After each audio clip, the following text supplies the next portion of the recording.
Hey guys, welcome back to another video. This week I'm going to be showing you the installation of the pulley system, the alternator, as well as the carb spacer. And also there were some holes in the intake manifold I decided to plug because I'm not going to run sensors in there, as I think I don't really need it for a street car. If you're more into your racing application, sure, go for it. For that I went down to Brendale and picked up two little plugs which they have on the shelf, as well as some Aeroflow thread sealer. I decided to use this rather than a tape purely because I don't want the tape to break off or disintegrate with fuel and go into the engine, which could cause a lot of damage.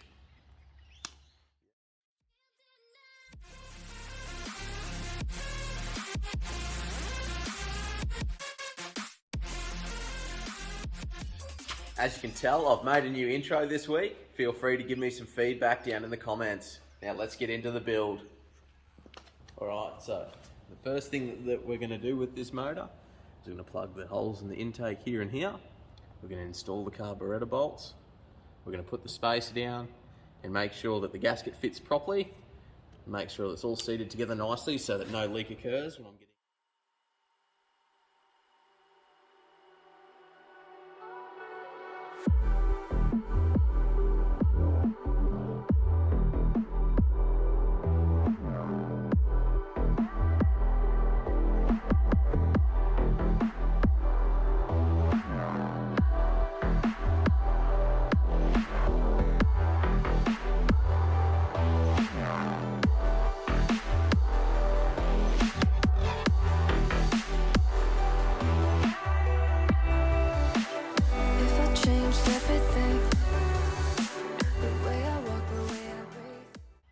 You'll notice that in the time-lapse video, I installed the carb studs in a peculiar way, if you haven't seen it done before.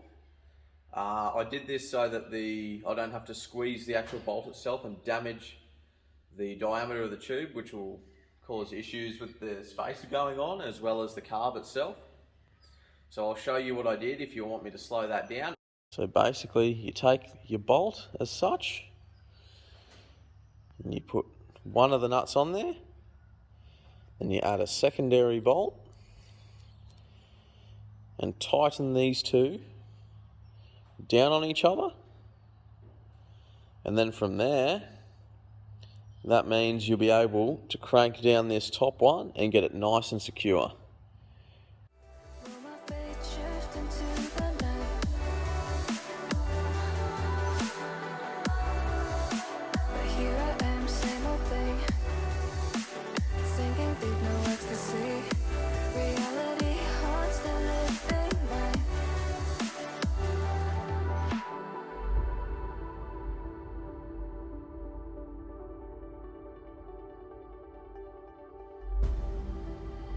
If I saw another day, only to scream into the night. Nothing ever tries to change, even if I want to realize. 'Cause I've been sitting here, same old ways, taking off without the same mistake. Darling, where you going? It won't be as simple for you. Now that we've finished with plugging the intake, let's move on to the starter motor. Alright, now we've got to jam this swanky little starter motor in here, line it up with the teeth, so that we've got something to boot the engine over every time we go to start it. So that's what I've got there. I've got the high torque starter motor from Aeroflow. There's the mounting plate there. We've got one bolt there and another that goes straight through.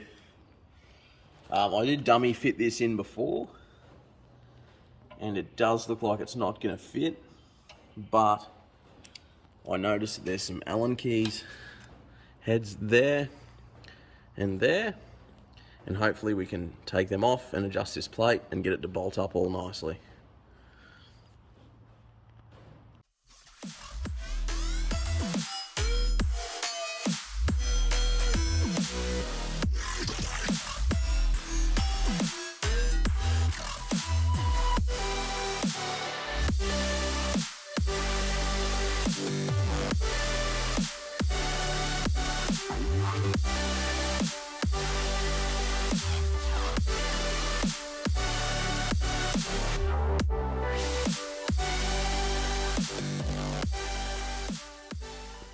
Another little thing that I had to do was take a little bit off the corner of this thermostat housing, because as you can see right there, it collided with the intake manifold, and I figured I'd rather shear down a $50 part than my intake manifold. So yeah, I did that, and now it fits in beautifully. The starter motor took a little bit of fiddling with, but thankfully to the adjuster points that came on the head, it made it quite easy to install after all, which I'm pretty happy with how that turned out. I think it's definitely looking better than the old starter motor. For example, here is the old starter right here. Yeah. I wouldn't butter it up. She's a bit air you going. Alrighty, so as you can see, I've put the pulley on the water pump. Look at that. Crank pulley's also done. The alternator pulley I've changed over. I didn't actually capture the alternator bracket assembly on camera because that took me a little bit of figuring out. I'm a little bit slow with things like that. The carby's on, carb spacer, beautiful. Got the fuel log on the other side. I gave the engine mounts a cheeky little spray just to tidy it up, make it look clean. How good do the heads look on this girl, hey? Loving that pulley system on the front. Should alleviate any slippage, and it also looks really good, so I'm stoked with how that turned out. The engine's pretty much completely sealed, and yeah, just take a look at it.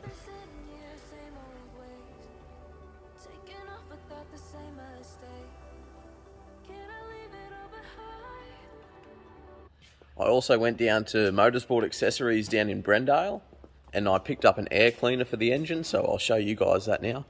I've whacked it on, and I think it looks quite tidy, just quietly. It is an Aeroflow product. I decided to get a cleanable air filter rather than a disposable one, and I think that it just looks better. But